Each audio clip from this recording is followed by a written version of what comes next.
नमस्कार, आप देख रहे हैं आज तक डिजिटल और मैं हूं आपके साथ अनूप आकाश वर्मा और मेरे साथ हैं क्राइम तक के एसोसिएट एडिटर चिराग गोठी। चिराग, बहुत बहुत स्वागत है आपका। खबर ज्योति मौर्य की है। ज्योति मौर्य, आलोक मौर्य, ये दो नाम आपने इन दिनों सोशल मीडिया पर, मेन स्ट्रीम मीडिया पर कई बार सुने होंगे और इनसे जुड़ी कई खुलासे भी आए दिन हो रहे हैं। नई नई कहानियां बताई जा रही हैं, नए नए किस्से बताए जा रहे हैं, कोई इतिहास निकाल कर ला रहा है, कोई वर्तमान को टटोल रहा है। लेकिन इन सब के बीच चिराग, एक ऑडियो सामने आया है और ये दावा किया जा रहा है कि ये ऑडियो किसी और का नहीं है, ये एसडीएम ज्योति मौर्य का ये ऑडियो है। और उस ऑडियो को जब आप सुनेंगे तो उसमें साफ तौर पर ज्योति मौर्य धमकाने के लहजे में बात कर रही हैं। वो उसके अंदर कह रही हैं कि मैं वो 498 का हवाला दे रही हैं, मैं उसको लगवाऊंगी, तुम्हारे परिवार को नहीं छोड़ूंगी, तलाक तो मैं लेकर रहूंगी, इस तरह की बातें।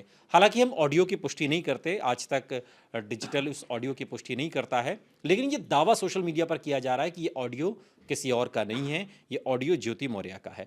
ये कहानी क्या कुछ अलग दिशा में घूमती हुई दिखाई दे रही है क्या? इनोसेंट कौन है यही समझ में नहीं आ रहा। कभी लगता है कि ज्योति मौर्य इनोसेंट हैं, वो जो कह रही हैं वो सत्य है, उनको परेशान किया जाए।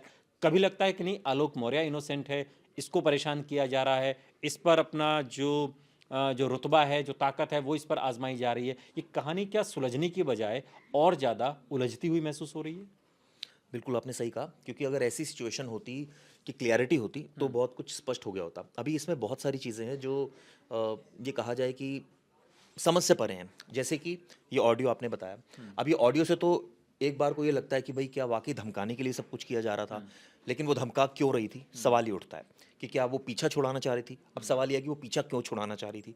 क्या रिलेशनशिप्स में या ये कहा जाए कि उसका जो प्रोफ़ाइल था वो आड़े हाथों आ रहा था? या वो कुछ ऐसी हरकतें कर रहा था जिसकी वजह से वो सब चीज़ें बर्दाश्त करते हुए भी उन हरकतों को बर्दाश्त नहीं कर पा रही थी। यानी कि धमकाना, पैसा माँगना, दहेज वाली बात कहना, ये तमाम लेकिन चीज़ें। तलाक कोई पहला तलाक थोड़ी ये दुनिया का, ये क्यों इतना विवादित हो गया ये विषय? देखिए विवादित इसलिए हो गया क्योंकि एक एसडीएम, एक तरफ एसडीएम है और दूसरी तरफ एक ऐसा शख्स है जिसने सबसे पहले सोशल मीडिया पर आकर रोना शुरू कर दिया।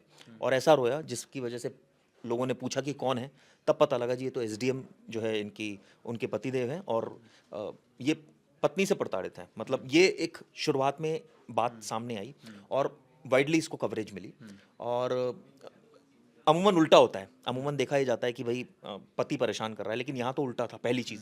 दूसरी चीज़, जो दूसरा पक्ष था वो एसडीएम था, तो नेचुरली सबका एकदम इंटरेस्ट बढ़ गया कि भई कोई पढ़ा लिखा आदमी, इतना प्रोफ़ाइल का आदमी भी ऐसी हरकतें कर सकता है। तब ज़्यादा ये सुर्खियों में चीज़ आई। लेकिन लेकिन दोनों इसमें अब आपने बात कही जो आप कहना चाह रहे थे गलती किसकी है। हाँ। देखिए मैं आपको एक बात बता दूँ, कभी भी रिलेशनशिप्स में इस तरह के जब होते हैं, गलती कभी एक की नहीं होती, दोनों साइड से होती है गलती। अब फैक्चुअल अगर बात की जाए तो मुकदमा ज्योति मौर्य के कंप्लेंट पर दर्ज है। तलाक की अर्जी उन्होंने दे रखी है। एक तरफ आरोप ये भी लग रहा है कि उनका अफेयर है।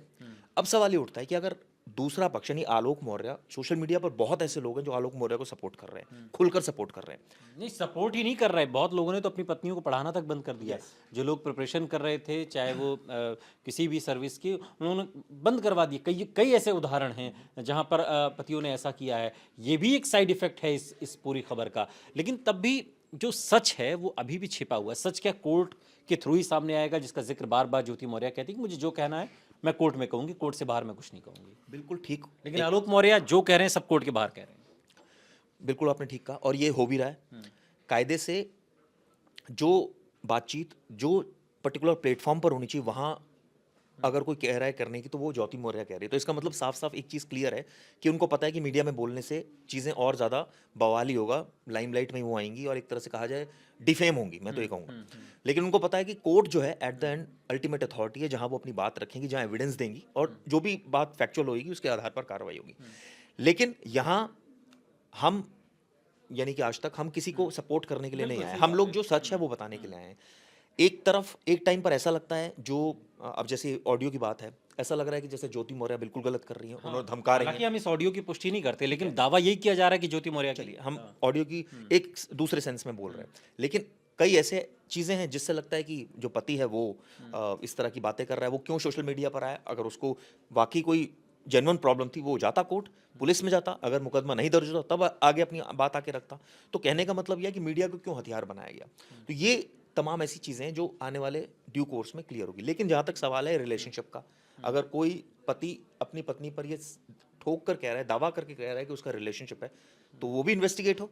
और अगर ये दहेज वाली बात है तो वो भी इन्वेस्टिगेट हो कि भाई वाकई क्या दहेज मांगा जा रहा है, इसलिए इस तरह के आरोप लगाए जा रहे हैं। और दहेज अगर मांगा जा रहा है तो वो तो शुरुआत में खुद ही पढ़ा रहा था अपने पैसों से, इस तरह की बातें सामने आ रही है। तो ऐसा शख्स जो अपनी पत्नी को चाहता है वो ग्रो करे, वो दहेज इस कैसे पर भी मांग रहा है? हालांकि इस पर भी आज तक से बातचीत में ज्योति मौर्य ने तंज भी कसा था कि वो तो मुझे बचपन से पढ़ा रहे हैं, लेकिन मेरा ये मानना है कि कम से कम अगर एक पति अपनी पत्नी के उस सपने को पूरा करने के लिए उसके साथ अगर खड़ा है, साथ दे रहा है, तो ये भी सहयोग ही है एक तरीके का। इसमें कोई विवाद नहीं होना चाहिए, लेकिन ये हर पति पत्नी के संबंध में ये चीज़ें होती हैं, ये सामान्य बात है। आलोक मौर्य के दावों में दम कितना है ये तो अदालत ही तय करेगी ना, क्योंकि अभी तो चिराग दोनों तरफ से सिर्फ एलिगेशन है, प्रूफ किसी के पास नहीं है, बस एक ऑडियो बीच में आया है। बिल्कुल आपने ठीक कहा, और वो तय तो अदालत नहीं करना है। अब सवाल ये उठता है कि जो बातें यहाँ मौर्य ने बोली है, भाई पहली चीज़ आपने मदद की तो आपको ये प्रूव करना पड़ेगा कि आपने मदद की।